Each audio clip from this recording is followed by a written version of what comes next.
欢迎来到新兴消息频道，请订阅频道，所以大家不要错过当天最热门的新闻。我们今天的时事通讯包括以下内容：赵丽颖高调官宣喜事，恭喜，终于等到这一天！恭喜赵丽颖，凭借电影《第20条》荣获百花奖最佳女配角。在这部作品中，赵丽颖女士饰演的是一位聋哑角色。这一挑战对于出身电视剧领域的她而言，无疑是一次大胆的尝试。起初，公众对她的期待并不高，但赵丽颖却以其精湛的演技，成功赢得了观众的瞩目与赞誉。从古装剧起步，却一直在努力摆脱舒适区。赵丽颖的演艺之路，始终贯穿着对自我挑战与突破的不懈追求。靠每一个作品，凭借每一个角色的深入演绎，逐步积累并树立了实力派演员的声誉。说起赵丽颖的成名之路，总是有着和王宝强相同的叙事模板，土生土长的农村人，有着漫长的跑龙套时期，都是从最底层摸爬滚打，非科班出身，是千里过江中少有的幸运儿。2006年，做销售的赵丽颖去参加了雅虎搜星的选秀节目，并通过这场选秀签约了华谊，还跟冯小刚拍了一支广告贵族片，之后开始了7年的打酱油时期。2011年，终于有了一部戏份较多的电视剧《新还珠格格》，她饰演的晴儿灵动可人，是主角团中最抓眼球的存在。但因老版还珠王艳饰演的晴格格在前，所以赵丽颖这个角色并没有激起更多水花。这期间，因为长相过分甜美，在美女云集的娱乐圈辨识度较低。当年不止一位导演告诉赵丽颖，她这种长相永远当不了女主角，只能演丫鬟、女仆、女儿、孙女，甚至被导演当中诋毁长相，撅嘴像猪嘴一样。直到2013年，赵丽颖迎来了属于自己的第一个大女主角色《陆贞传奇》，赵丽颖终于红了。2014年，随着娱乐圈步入流量为王的时代，明星的知名度和网络话题度成为了迅速蹿红的关键。这一时期，颜值和一部热门剧集或综艺节目便足以让明星一夜成名。正是在这一年，赵丽颖凭借电视剧《花千骨》的热播，迅速跻身为新一代的85后当红花旦，与杨幂、杨颖、唐嫣、刘亦菲、刘诗诗等早已成名的女星齐名。当时，杨幂以其年少成名的背景和高情商，牢牢把握住了流量时代的机遇，长期位居顶级流量明星之列。刘亦菲和唐嫣则以其高国民度著称。刘亦菲因主演金粉世家《天龙八部》《神雕侠侣》而家喻户晓，唐嫣在《仙剑奇侠传》中饰演的紫萱，成为观众心中的白月光。杨颖则是背靠黄晓明和热门综艺节目《奔跑吧》的加持，也拥有了庞大的粉丝基础。那么，原本吊尾的赵丽颖是如何突出重围，成为领头羊的呢？当其他女星或满足于现状，或经历低谷，或频繁参与街拍和综艺节目时，赵丽颖却在不断尝试不同类型的影视作品，并且几乎每一部作品都能精准把握市场脉搏。古偶盛行时，《楚乔传》的播出引发热潮；仙侠剧走红时，她出演了《花千骨》和《青云志》，随后通过《知否知否》应试《绿肥红瘦》开始逐步转型。直至在《幸福到万家》和《风吹半夏》中基本摆脱了偶像标签，就这样稳扎稳打，成为了收视与质量的双保障。而在其他小花开始察觉赵丽颖是个强劲的对手时，早就为时已晚。直到22年，刘亦菲凭借《梦华录》《去有风的地方》和《玫瑰的故事》等作品乘胜追击，唐嫣也用3年时间沉淀，以《繁花》站稳了85后花的前3甲。另一对姐妹花，杨幂转型失败，杨颖被阮封杀，查无此人。刘诗诗过分佛系，已许久未出新的作品。在这个变化莫测的娱乐圈中，赵丽颖凭借其不断努力和精准的市场定位，正迎来属于自己的辉煌时代。焦虑，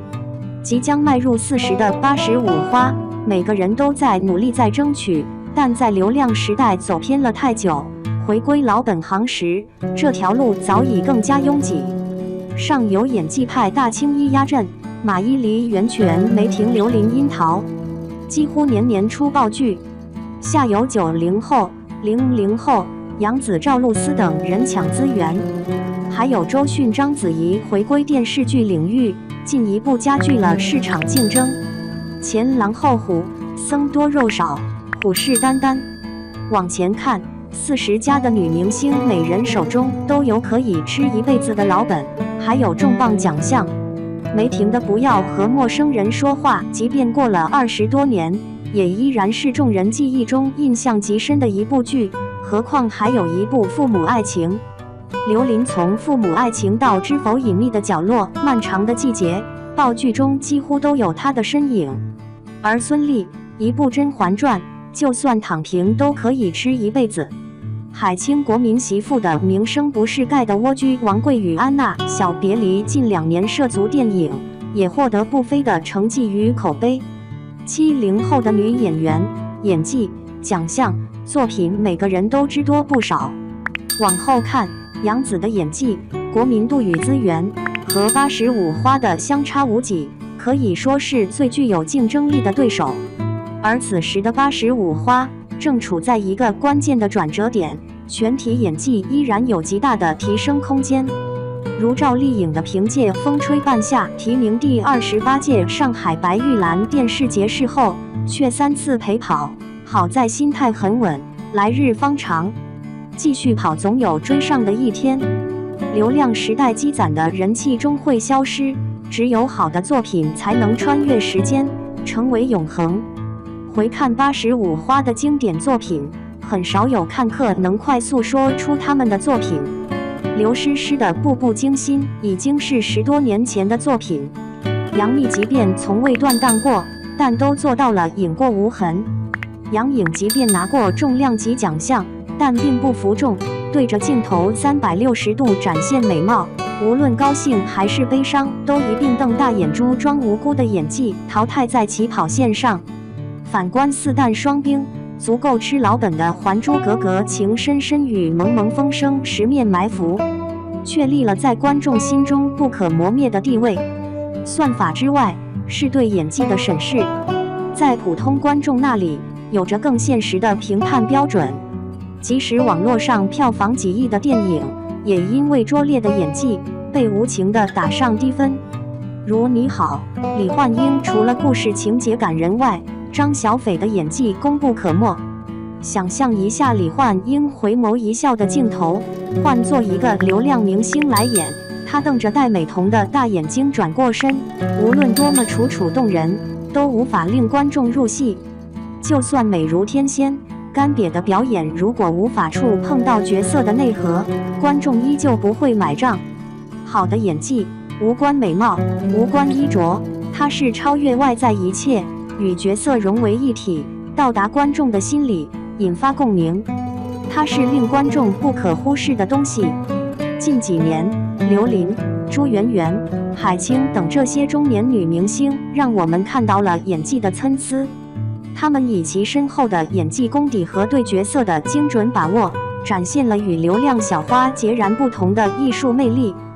回头看，实力派中年女演员们在表演中的举手投足，都令流量小花们学上几年，但这几年又没有人能等得起。然而，娱乐圈的更迭速度异常迅猛，流量明星的兴衰往往在转瞬之间。一些明星可能突然爆红，却缺乏有说服力的代表作，而另一些则可能在没有明显负面新闻的情况下，迅速淡出公众视野。这种快速的更迭节奏，对所有人来说都是巨大的挑战。所有人拼尽全力，争分夺秒地出现在大众面前，用尽18般武艺刷尽存在感。反观中年女演员们，你会发现她们消失在荧幕前的时间很久很久，多则几年。期间有人做起幕后，有人演了几年话剧，专业技能一项没丢，反而更加精进。朱媛媛为了陪伴孩子，选择半隐退。咏梅在无戏可拍的日子里去读书练瑜伽，永远在体验生活的路上。他们也因回归平淡生活，收获了更多宝贵的人生经验。而那些长期生活在灯红酒绿的名利场中，原本就没有丰富阅历和生活经验的女明星们，在日复一日的赶通告的路上，彻底沦为了表演机器。哭就哇哇哇，生气就嘟嘴瞪眼，开心就蹦蹦跳跳，被吓到就定住捂嘴，缺乏深度和真实感。平日里挂着招牌浅笑，终日沉浸在自家粉丝的夸赞里，涉世浅薄，不知深浅。看客不在意明星如何折腾，但讨厌得不配位。与其计较番位、碾压谁，靠数量取胜，不如好好摸一件，靠作品说话。把自己从一个精致的洋娃娃回归到生活中去，先变成有血有肉有感情的人，与角色合二为一。不贪恋现在的名利，也不沉浸在唯粉的称赞中，走出来，迎上去，未来的路还很长，翻盘还不晚。